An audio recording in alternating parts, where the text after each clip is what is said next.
Good morning বন্ধুরা। সকালবেলায় আজকে ধান ঝাড়বে আমাদের, ওই জন্য সব বস্তা মস্তা নিয়ে চলে এসেছি। দেখো বস্তা পাটা রয়েছে, সব ধান ঝাড়বে।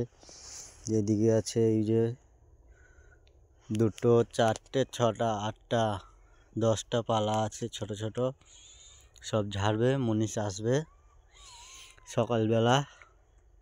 অনেক দিন পরে এরকম ওয়েদারে উঠলাম, আরও দেরিতে উঠি ঘুম থেকে প্রতিদিন। দেখো সূর্য মামা উঠছে, উঁকি মারছে, কুয়াশা কুয়াশা আছে।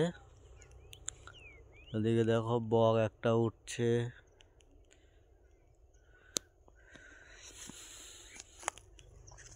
কত সুন্দর লাগছে সকালবেলায়। চলো, এখনো বস্তা আছে রাস্তায়, নিয়ে আসতে হবে।